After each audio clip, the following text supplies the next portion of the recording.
Hello friends, welcome back to my channel and I am your teacher engineer Praveen Kumar Bagde.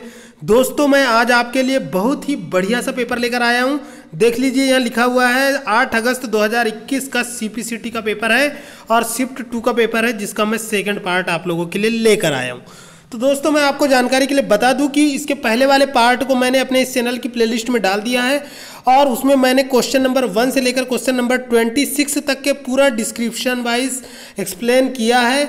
और इस video में मैं आपको क्वेश्चन नंबर 27 से लेकर क्वेश्चन नंबर 52 तक कंप्यूटर जीके के सारे क्वेश्चंस का डिटेल वाइज सॉल्यूशन देने वाला हूं। तो अगर आपने मेरे इस चैनल को सब्सक्राइब नहीं किया है तो प्लीज़ अभी सब्सक्राइब कर ले और ऑल नोटिफिकेशन के बटन को दबाकर ऑल नोटिफिकेशन को ऑन कर दे, ताकि मेरे द्वारा बनाए जा रहे प्रत्येक वीडियो की जानकारी मिलती रहे। तो बिना देरी किए स्टार्ट करते हैं फटाफट। तो आगे बढ़ते हैं दोस्तों, बात करेंगे हम पहले क्वेश्चन की। क्वेश्चन नंबर 27 पर हम जा चुके हैं। क्वेश्चन नंबर 27 जो है दोस्तों, ये knowledge of basic computer operation का क्वेश्चन है कि जीप किस तहत वितरित किया जाता है। तो दोस्तों, सबसे पहले तो ये समझना जरूरी है कि जीप क्या है। मैं आपको जानकारी के लिए बता दूं कि jeep is a file format and jeep जो है एक फाइल फॉर्मेट है जो कि एक सॉफ्टवेयर एप्लीकेशन की तरह यूज किया जाता है, जिसका उपयोग फाइलों के कंप्रेशन और डीकंप्रेशन के लिए किया जाता है। यानी जीप जो है ये एक फाइल एक्सटेंशन है इस सॉफ्टवेयर का उपयोग फाइलों के साइज को छोटा बड़ा करने के लिए किया जाता है, संपीड़ित और विसंपीड़ित करने के लिए किया जाता है। और यह प्रोग्राम जो है इसे जीन लॉप जेली और मार्क एल्डर ने डेवलप किया था। ये एक फ्री सॉफ्टवेयर है जो कि यूनिक्स ऑपरेटिंग सिस्टम और जीएनयू पर रनेबल होता है। ये यूनिक्स ऑपरेटिंग सिस्टम पर चलने वाला एक सॉफ्टवेयर प्रोग्राम है जिससे हम किसी भी फाइल को कंप्रेस कर सकते हैं। ठीक है दोस्तों, मैं आपको जानकारी के लिए बता दूं कि ये प्रोग्रामिंग लैंग्वेज सी में डेवलप किया गया है, जो यूनिक्स ऑपरेटिंग सिस्टम के लिए बनाया गया है। इसका मैक्सिमम साइज जो है ये 4 GB होता है। ठीक है दोस्तों, आगे बढ़ते हैं। तो इसके ऊपर में क्वेश्चन पूछा गया है कि ये नॉन फ्री है या फ्री डॉक्यूमेंटेशन लाइसेंस है या जीपीएल सॉफ्टवेयर लाइसेंस है या जीएनयू सॉफ्टवेयर लाइसेंस। तो मैं जानकारी के लिए बता दूं कि ये जो है जीएनयू सॉफ्टवेयर लाइसेंस है। जीएनयू का मतलब ही होता है दोस्तों जीएनयू सॉफ्टवेयर लाइसेंस है। इसका मतलब आपको मैं बता दूं कि जीएनयू जो है बहुत बार एग्जाम में पूछा गया है। जीएनयू का मतलब होता है दोस्तों कि जीएनयू का मतलब होता है दोस्तों कि ऐसा ऑपरेटिंग सिस्टम जो कि लाइनेक्स पर बेस्ड होता है, उसे जीएनयू कहा जाता है। और जीएनयू का जो फुल फॉर्म होता है दोस्तों, इसका फुल फॉर्म होता है कि GNU stands for GNU's not Unix. ठीक है दोस्तों, GNU's not Unix. It's a Unix like computer operating system but unlike Unix. मतलब कि यह यूनिक्स की तरह एक ऑपरेटिंग सिस्टम होता है बट यूनिक्स नहीं होता है। यह एक फ्री सॉफ्टवेयर होता है जो कि यूनिक्स ऑपरेटिंग सिस्टम पर रनेबल होता है। ये जनरल पब्लिक लाइसेंस वाला सॉफ्टवेयर होता है। आगे बढ़ते हैं दोस्तों, बात करेंगे हम नेक्स्ट क्वेश्चन की। इस क्वेश्चन को आपको रट लेना है कि जीएनयू जो होता है ये एक प्रकार का फाइल फॉर्मेट होता है। जीएनयू जो होता है ये एक प्रकार का सॉफ्टवेयर लाइसेंस होता है और जीप जो होता है ये फाइल फॉर्मेट होता है। आगे बढ़ते हैं, बात करेंगे हम नेक्स्ट क्वेश्चन की। नेक्स्ट क्वेश्चन आपके पास दिया हुआ है दोस्तों कि मॉर्फोलॉजी चित्र प्रोसेसिंग ऑपरेशन का एक विस्तृत सेट है जो खालिस्तान के आधार पर छवियों को संसाधित करता है। तो इस क्वेश्चन को हम थोड़ा इंग्लिश में पढ़ लेते हैं। Morphology is a broad set of images processing operation that process images based on the Khalistan. तो shapes, size, heights and width। तो दोस्तों, मॉर्फोलॉजी का मतलब होता है कि कंप्यूटर विज्ञान की वह शाखा या विज्ञान की वह शाखा जिसके अंतर्गत हम अलग अलग रूपों वाले चित्रों का अध्ययन करते हैं, जीवों का अध्ययन करते हैं, उसे मॉर्फोलॉजी कहा जाता है। मॉर्फोलॉजी का मतलब होता है आकारिकी। तो मॉर्फोलॉजी जो होती है वो कंप्यूटर में भी होती है। तो morphology is a broad set of images, मतलब कि बहुत सारे चित्रों का समूह जो हमें किसी इमेज के प्रोसेसिंग में मदद करता है। तो वो किसके बेस पर मदद करता है? उसके शेप के ऊपर, साइज के ऊपर, हाइट के ऊपर या वाइड के ऊपर।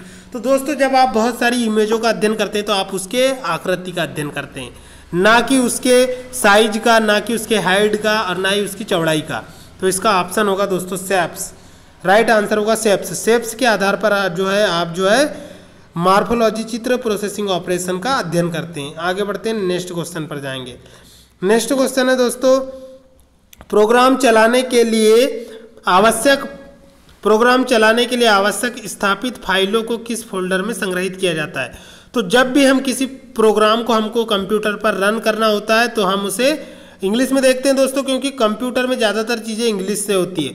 टू रन ए प्रोग्राम, यानी कि किसी प्रोग्राम को रन करने के लिए हम उसे किस फोल्डर में डालते हैं, सिस्टम फोल्डर में डालते हैं, डॉक्यूमेंट एंड सेटिंग फोल्डर में डालते हैं, या प्रोग्राम फाइल में डालते हैं, या टेम्प एंड विंडोज में डालते हैं। तो दोस्तों आप लोगों ने देखा होगा जो भी प्रोग्राम को आप रन करते हैं उसे प्रोग्राम फाइल में डालते हैं। कहाँ डालते हैं? प्रोग्राम फाइल में। जो लोग कंप्यूटर में विभिन्न प्रकार के प्रोग्राम इंस्टॉल करते हैं उन्हें पता होता है कि वो प्रोग्राम फाइल में जाते हैं तो उस प्रोग्राम का सेटअप मिल जाता है, उसे आपको इंस्टॉल करना होता है या इंस्टॉल करना होता है सिस्टम में, और इंस्टॉल करने के बाद आप उसे रन कर सकते हैं। तो किसी भी प्रोग्राम को चलाने के लिए आप प्रोग्राम फाइल वाले फोल्डर में जाते हैं, यही पूछा गया है। आगे बढ़ते हैं, नेक्स्ट क्वेश्चन पर जाएंगे दोस्तों। नेक्स्ट क्वेश्चन बहुत ही ईजी है, आगे देखते हैं। एंड्रॉयड ऑपरेटिंग सिस्टम में सॉफ्टवेयर घटकों का ढेर है जो लगभग खालिस्तान वर्गों में विभाजित है। तो ये क्वेश्चन में दोस्तों कोई लॉजिक नहीं है, इसको आपको रटना है। क्वेश्चन में सिंपली पूछा है कि Android operating system is a stack of software components which is रफली divided into Khalistan sections, blank sections. यानी कि आपको यहाँ पर यह पूछा गया है कि एंड्रॉयड ऑपरेटिंग सिस्टम में सॉफ्टवेयर को कितने घटकों में डिवाइड किया गया है। तो इसे 5 घटकों में डिवाइड किया जाता है। ठीक है दोस्तों, इसको आपको रट लेना है। आगे बढ़ते हैं, बात करेंगे नेक्स्ट क्वेश्चन की। नेक्स्ट क्वेश्चन है कि फेसबुक क्या है ना? What is Facebook? एक ब्लॉग है, या कंटेंट साइट है, या एक सोशल नेटवर्किंग साइट है, या मेट्रोमोनियल वेबसाइट है। तो दोस्तों ब्लॉग जो होता है, इस पर बहुत सारे जो ब्लॉगर होते हैं वो अपने विचारों को व्यक्त करते हैं। कंटेंट साइट का मतलब होता है दोस्तों कि जब कोई टीचर होता है वो अपने सब्जेक्ट का कंटेंट तैयार करता है, कोई एप्लीकेशन बनाता है और उसको फिर लॉन्च करता है, तो वो कंटेंट साइट होती है। सोशल नेटवर्किंग साइट का मतलब होता है दोस्तों कि समुदाय से जुड़ने के लिए जो हम होते हैं वो फिर सोशल नेटवर्क, जैसे इंस्टाग्राम होता है, फेसबुक होता है, व्हाट्सएप होता है, ये सारे सोशल नेटवर्किंग साइट में आते हैं। और मेरिटोमोनियल वेबसाइट जो होती है दोस्तों, ये ऐसी वेबसाइट होती है इंटरनेट पर जो आपके लिए सच्चा जीवन साथी ढूंढने के लिए उपयोग की जाती है। वर्तमान समय में तो लोग मेट्रोमोनियल साइटों का भी सहारा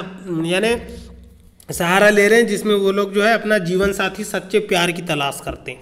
यहाँ तो हमको रियल लाइफ में नहीं मिल रहा है तो वो वेबसाइट क्या सच्चा प्यार देगी। आगे बढ़ते हैं दोस्तों, इसके बाद में हम बात करेंगे नेक्स्ट क्वेश्चन की। तो फेसबुक जो है एक सोशल नेटवर्किंग साइट है। आगे बढ़ते हैं, नेक्स्ट क्वेश्चन पर जाएंगे। नेक्स्ट क्वेश्चन है दोस्तों कि जी टॉक का उपयोग निम्न में से किसके लिए नहीं किया जाता है। मतलब कि for which of the following purpose G talk is not used. तो मैं आपको जानकारी के लिए बता दूं, जी टॉक जो होता है ये एक प्रकार का एप्लीकेशन होता है जिसका उपयोग जो है कंप्यूटर, लैपटॉप और एंड्रॉयड फ़ोन और टैबलेट में किया जाता है। तो ये जी टॉक जो है वो किस चीज़ के लिए उपयोग नहीं किया जाता ये पूछा गया है। To send instant message, to send a file, to buy online item और टू डू वॉइस टॉक। तो मैं आपको जानकारी के लिए बता दूं, जी टॉक जो होता है इसका पूरा नाम गूगल टॉक होता है। यह गूगल का एक एप्लीकेशन है जिसमें हम ऑनलाइन दोस्त बना सकते हैं, चैट कर सकते हैं, वीडियो चैट कर सकते हैं, इंस्टेंट मैसेज भेज सकते हैं, फाइल भेज सकते हैं, लेकिन हम इससे ऑनलाइन आइटम नहीं खरीद सकते हैं दोस्तों। तो ये आंसर इसका राइट आंसर होगा, टू बॉय ऑनलाइन आइटम। तो जी टॉक का उपयोग जो है ऑनलाइन आइटम खरीदने के लिए नहीं किया जाता है, बाकी सारे कार्य को करने के लिए किया जाता है। तो यही राइट आंसर है। आगे बढ़ते हैं दोस्तों, क्वेश्चन नंबर 32 पर जाएंगे, 33 पर जाएंगे दोस्तों, सॉरी। तो 33 क्वेश्चन है दोस्तों आपका, to manage source option is available in which menu tab of Word 2016। यानी कि एमएस वर्ड 2016 के किस मेनू टैब में मैनेज सोर्स का विकल्प उपलब्ध है। मैनेज सोर्स, तो मैनेज सोर्स नाम का जो विकल्प होता है दोस्तों वो इंसर्ट में भी नहीं मिलेगा, डिजाइन में भी नहीं मिलेगा, होम में भी नहीं मिलेगा, वो काय में मिलेगा, रेफरेंस में मिलेगा। तो दोस्तों थोड़ा सा मैं आपको मेनू बार के बारे में बता दूं। मेनू बार जो होता है वो टाइटल बार के नीचे में होता है। टाइटल बार जो होता है वो एप्लीकेशन सॉफ्टवेयर का नाम बताता है, और टाइटल जो फाइल का टाइटल होता है वो बताता है, और उसके नीचे मेनू बार होता है जो बहुत सारे पैनल बना होता है, वहाँ बहुत सारी कमांडों का समूह होता है और बहुत सारे टैब बने होते हैं। उन टैब में insert tab, design tab, home tab और रेफरेंस टैब होते हैं। इंसर्ट टैब का उपयोग जो है वो किसी ग्राफ टेबल को इंसर्ट करने के लिए किया जाता है।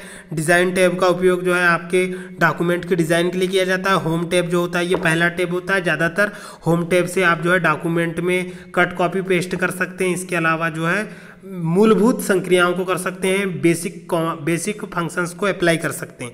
लेकिन रेफरेंस टैब जो होता है दोस्तों, इसमें जो है ट्रैक चेंज का ऑप्शन होता है और मैनेज सोर्स का भी ऑप्शन होता है। आगे बढ़ते हैं दोस्तों। इसके बाद में हम बात करेंगे, नेक्स्ट क्वेश्चन पर जाएंगे। नेक्स्ट क्वेश्चन है 34 क्वेश्चन जो है दोस्तों, पावर पॉइंट में ध्वनि को म्यूट करने की शॉर्टकट कुंजी को पूछा है। तो दोस्तों मैं आपको बता दूं, पावर पॉइंट जो होता है, पावर पॉइंट एक प्रेजेंटेशन सॉफ्टवेयर होता है जिसमें विभिन्न प्रकार की स्लाइडें बनी होती है, जिसको हम स्लाइड शो करते हैं। स्लाइड शो को स्टार्ट करने की शॉर्टकट की F5 होती है। तो पावर पॉइंट में दोस्तों किसी भी, अगर आपने पावर पॉइंट में जो आप प्रेजेंटेशन सॉफ्टवेयर तैयार करते हैं उसमें आप वॉइस भी डाल सकते हैं, ऑडियो भी डाल सकते हैं, वीडियो भी डाल सकते हैं। तो इसमें वॉइस यानी वीडियो की वॉइस को म्यूट करने की जो शॉर्टकट की होती है वो Alt+U होती है। तो इसको आपको याद कर लेना है दोस्तों। आगे बढ़ते हैं। इसके बाद में हम बात करेंगे क्वेश्चन नंबर 35 की। क्वेश्चन नंबर 35 है दोस्तों, रडार चार्ट को खालिस्तान भी कहा जाता है। Web chart, bar chart, line chart, surface chart. तो दोस्तों इस क्वेश्चन को आपको याद रखना है, ये एक्सेल का क्वेश्चन है। कहाँ का क्वेश्चन है? MS एक्सेल का। MS एक्सेल में चार्ट जो होता है दोस्तों, the graphical representation of any statistical data is known as a chart, यानी कि संख्यात्मक डेटा के सांख्यिकीय प्रदर्शन को MS एक्सेल में चार्ट कहा जाता है। और इसका जो इस चार्ट के 14 प्रकार होते हैं एक्सेल में, और इसमें से जो आपका रडार चार्ट होता है, इसके बारे में आपने सुना होगा। रडार चार्ट जो होता है, चित्र में आप देखोगे तो इस तरह से बने हुए होते हैं रडार चार्ट। तो रडार चार्ट जो होता है दोस्तों, इसे वेब चार्ट भी कहा जाता है। इसमें सारे जो सीरीज होती है वो एक सेंटर पॉइंट से जुड़ी हुई होती है। देखो ये चारों एक सेंटर पॉइंट से जुड़ी हुई है। तो रडार चार्ट को ही वेब चार्ट भी कहा जाता है। इस फैक्ट को आपको रट लेना है, गार्ड बांध लेना है। आगे बढ़ते हैं दोस्तों। इसके बाद में हम बात करेंगे नेक्स्ट क्वेश्चन की। क्वेश्चन नंबर 36 पर आ गए हैं हम। MS वर्ड में टॉगल मोड में निम्नलिखित में से कौन सा कमांड काम करता है? तो दोस्तों इसमें शो और हाइड कमांड कार्य करता है। तो इसको इंग्लिश में भी पढ़ लेते हैं थोड़ा सा। विच of the following MS word command works is toggle mode? तो कौन सी कमांड जो है MS वर्ड की वो टॉगल मोड में काम करती है? तो कट, पेस्ट और फॉर्मेट पे एंटर नहीं करती है, सिर्फ शो और हाइड जो कमांड होती है वो टॉगल मोड में काम करती है। मतलब एक बार क्लिक करोगे तो शो करेगा, एक बार क्लिक करोगे तो हाइड करेगा। तो ये टॉगल मोड में करती है। तो टॉगल का मतलब ही होता है दोस्तों दोगला व्यक्ति, यानी कभी दाएं कभी बाएं। तो दोस्तों कभी आप किसी आइटम के शो पर क्लिक करते तो शो होने लगता है, हाइड पे करते तो हाइड हो जाता है। तो ये जो है शो और हाइड जो कमांड होती है टॉगल मोड में वर्क करती है। वैसे ही आपकी कैप्स लॉक की होती है जो टॉगल मोड में काम करती है। एक बार दबाओ तो कैप्स लॉक ऑन, एक बार दबाओ तो कैप्स लॉक ऑफ। वैसे ही नम लॉक की होती है, एक बार दबाओ तो ऑन, एक बार दबाओ तो ऑफ। वैसे ही होती है आपकी विंडो की के बारे में मैं आपको बता दूं दोस्तों। विंडो की जो होती है इस टाइप से बनी हुई होती है। विंडो की को एक बार दबाओ तो स्टार्ट मेनू प्रदर्शित होता है, दोबारा दबाओ तो स्टार्ट मेनू तो हट जाता है, यानी कि ये भी टॉगल मोड में काम करती है। आगे बात करेंगे हम दोस्तों नेक्स्ट क्वेश्चन की। क्वेश्चन नंबर 37 की। क्वेश्चन नंबर 37 में पूछा है दोस्तों आपका डॉक्यूमेंट फॉर्मेटिंग से रिलेटेड क्वेश्चन है। तो डॉक्यूमेंट फॉर्मेटिंग से रिलेटेड क्वेश्चन है। ये बात करेंगे दोस्तों हम क्वेश्चन नंबर 37 की। Which button expands the find and replace dialog box in MS word? तो MS वर्ड में अगर आपको फाइंड एंड रिप्लेस के डायलॉग बॉक्स को बड़ा करना है या एक्सपांड करना है या विस्तारित करना है, तो उसके लिए जो है आप जो है किस बटन का उपयोग करेंगे? तो दोस्तों उसके लिए आप लेस बटन का यूज़ करेंगे। क्या लेस का मतलब कम होता है, स्पेशल का मतलब विशेष होता है, और फॉर्मेट का मतलब बनावट होता है। तो आप मोर बटन का उपयोग करेंगे। मोर का मतलब होता है और अधिक। ठीक है दोस्तों। तो ये है MS वर्ड 2016 में फाइंड एंड रिप्लेस के डायलॉग बॉक्स को कौन सा बटन फैलाता है? तो मोर बटन फैलाता है। आप जो है इसे फाइंड एंड रिप्लेस के शॉर्टकट डायलॉग बॉक्स को प्रदर्शित करके आप इसे प्रैक्टिकली परफॉर्म भी कर सकते हैं। इसके बाद में हम बात करेंगे दोस्तों नेक्स्ट क्वेश्चन की। नेक्स्ट क्वेश्चन आपके सामने दिया हुआ है कि MS वर्ड में सामान्य तौर पर व्याकरण त्रुटि को खालिस्तान रंग के द्वारा रेखांकित किया जाता है। तो जब आप लोगों ने दोस्तों MS वर्ड चलाया होगा तो देखा होगा कि जब व्याकरण की त्रुटि आती है तो नीचे में नीले रंग की लाइन आ जाती है, नीले रंग की जिगजैग लाइन आ जाती है। और दोस्तों अगर आपने ग्रामेटिकल मिस्टेक किया है तो हरे रंग की लाइन आती है, हरे रंग की। और अगर आपने स्पेलिंग एरर किया है तो लाल रंग की जिगजैग लाइन आती है। तो ये बहुत ही ईजी है दोस्तों। आगे बढ़ते हैं, नेक्स्ट क्वेश्चन पर जाएंगे। नेक्स्ट क्वेश्चन आपके सामने दिया हुआ है MS वर्ड 2016 में निम्नलिखित में से MS वर्ड 2016 में निम्नलिखित में से किस कमांड समूह में लाइन स्पेसिंग विकल्प है? तो फॉन्ट समूह में, पैराग्राफ समूह में, क्लिपबोर्ड समूह में और स्टाइल समूह में। तो दोस्तों आप जब आपने MS वर्ड चलाया होगा तो MS वर्ड 2016 में आप देखना कि लाइन स्पेसिंग का जो विकल्प रहता है वो पैराग्राफ विकल्प में होता है। होम टैब के पैराग्राफ ग्रुप में आप जब क्लिक करोगे तो वहाँ पर आपको लाइन स्पेसिंग का विकल्प मिल जाएगा। आगे बढ़ते हैं दोस्तों, नेक्स्ट क्वेश्चन पर जाएंगे। नेक्स्ट क्वेश्चन आपके सामने दिया हुआ है कि नेक्स्ट क्वेश्चन आपके सामने दिया है दोस्तों, बहुत ही इजी है कि Google Chrome, Mozilla Firefox, internet explorer और नेटस्केप नेविगेटर किसके उदाहरण है? तो ये सारे वेब सर्वर के उदाहरण है, वेब ब्राउजर के उदाहरण है, इंटरनेट के उदाहरण है, वर्ल्ड वाइड वेब के उदाहरण है। तो दोस्तों ये सारे जो है वेब ब्राउजर के उदाहरण है। गूगल क्रोम एक सॉफ्टवेयर एप्लीकेशन होता है जिसमें हम इंटरनेट को चला सकते हैं, कोई भी वेबसाइट को खोल सकते हैं या किसी भी इंटरनेट एप्लीकेशन को एक्सेस कर सकते हैं। तो ये सारे जो है गूगल क्रोम जो है, मोजिला फायरफॉक्स, इंटरनेट एक्सप्लोरर और नेटस्केप नेविगेटर, ये सारे वेब ब्राउजर है। ठीक है दोस्तों, आगे बढ़ते हैं। इसके बाद में हम नेक्स्ट क्वेश्चन पर जाएंगे। नेक्स्ट क्वेश्चन आपके सामने में दिया हुआ है, एरिया चार्ट में डेटा बिंदु जिन्हें सीधी पंक्तियों में बदले समतल घुमाव से जोड़ा जाता है उसे खालिस्तान कहते हैं। तो उसे स्प्लीन एरिया चार्ट कहते हैं। क्या कहते हैं दोस्तों? स्प्लीन एरिया चार्ट कहते हैं। रडार चार्ट जो होता है वो क्या होता है? अलग होता है, वो इस टाइप से होता है रडार चार्ट। और सरफेस चार्ट जो होता है वो इस टाइप से होता है। और स्प्लीन एरिया स्टेप चार्ट जो होता है वो अलग होता है। तो स्प्लीन एरिया चार्ट बोलते हैं। आगे बढ़ते हैं दोस्तों, नेक्स्ट क्वेश्चन पर जाएंगे। नेक्स्ट क्वेश्चन आपके सामने दिया हुआ है, कीवर्ड टाइप करने के बाद अन्य वेबसाइट को खोजने के लिए निम्न में से किस वेबसाइट का उपयोग किया जाता है? Router, social network, search engine और गेटवे।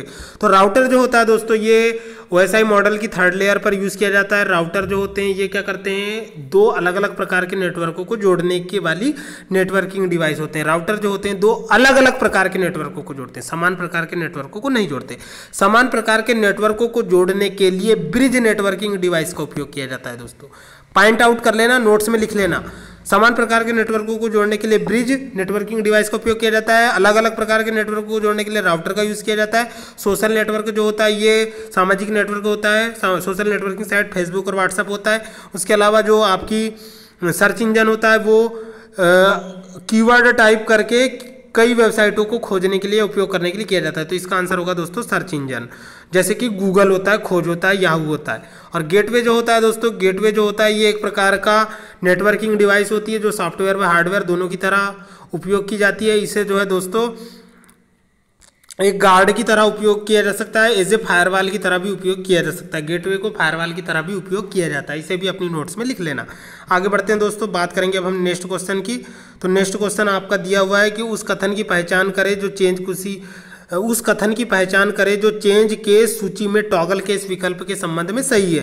तो चारों ऑप्शन को पढ़ लेते हैं दोस्तों, बहुत ही इजी क्वेश्चन है।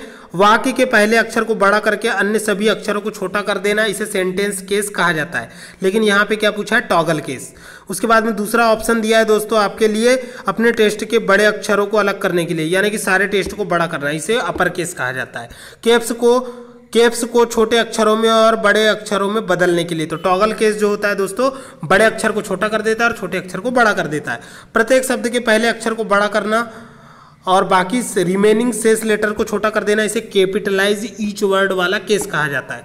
तो इसका आंसर होगा दोस्तों कि कैप्स में प्रत्येक शब्द को छोटे को बड़ा और बड़े को छोटा करना, इसे टॉगल केस कहा जाता है। आगे बढ़ते हैं दोस्तों, बात करेंगे अब हम नेक्स्ट क्वेश्चन की। नेक्स्ट क्वेश्चन आपका दिया हुआ है कि MS वर्ड 2016 में बाएं से दाएं इंडेंट को मापने के लिए डिफॉल्ट इकाई क्या है? तो दोस्तों MS वर्ड 2016 में इंडेंट का मतलब होता है मार्जिन, इसकी शॉर्टकट की होती है Ctrl+M। तो इंडेंट को मापने की जो इकाई होती है वो सेंटीमीटर होती है दोस्तों। क्या होती है? सेंटीमीटर होती है। इसको भी आपको याद रखना है। और इसके लिए जो फॉन्ट का साइज है, फॉन्ट का अगर आपको साइज की बात करेगा तो उसका पॉइंट होता है। ठीक है दोस्तों, आगे बढ़ते हैं। नेक्स्ट क्वेश्चन पे हम जाएंगे। नेक्स्ट क्वेश्चन आपका दिया है, आप कैरेक्टर और पैराग्राफ फॉर्मेटिंग के संग्रह से क्या समझते हैं? तो एक बाइलर प्लेट, एक टेम्पलेट, एक स्टाइल और डिफ़ॉल्ट। तो दोस्तों कैरेक्टर और पैराग्राफ फॉर्मेटिंग के समूह से हम समझते हैं कि स्टाइल। क्या समझते हैं? कि स्टाइल, इससे स्टाइल को बदला जाता है। जिन लोगों ने MS वर्ड का मेरा वीडियो नहीं देखा है आप देख सकते हैं। आगे बढ़ते हैं। इसके बाद में हम बात करेंगे दोस्तों नेक्स्ट क्वेश्चन की। नेक्स्ट क्वेश्चन आपके सामने दिया हुआ है कि खालिस्तान यह एक समराइजेशन संक्षिप्तीकरण टूल है जो स्प्रेडशीट जैसे विजुअलाइजेशन प्रोग्राम में होता है। तो ये चार्ट होता है, पाइवट टेबल होता है, फंक्शन होता है या मैक्रोस होता है। तो दोस्तों मैं आपको जानकारी के लिए बता दूं कि पाइवट टेबल जो होती है ये किसी सीट का समराइज डेटा होता है। समराइज यानी संक्षिप्त डेटा होता है, जिससे हम उससे कोई निष्कर्ष निकाल सकते हैं, रिपोर्ट बना सकते हैं, बहुत ईजी होता है। तो समराइजेशन रिपोर्ट को तैयार करने के लिए हम किसी भी स्प्रेडशीट का पाइवट टेबल बनाते हैं। चार्ट जो है वो उसका ग्राफिकल रिप्रेजेंटेशन होता है।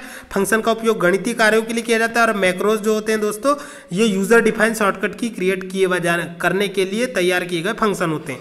तो पाइवट टेबल जो होता है वो किसी भी स्प्रेडशीट का समराइजेशन होता है। आगे बढ़ते हैं दोस्तों, तो आप मेरे एक्सेल वाले वीडियो को देख सकते हैं। इसके बाद में हम नेक्स्ट क्वेश्चन पर जाएंगे। नेक्स्ट क्वेश्चन आपका बहुत ही इजी दिया हुआ है, थोड़ा पढ़ लेते हैं। इन MS Word 2016 every newly created document has a name like.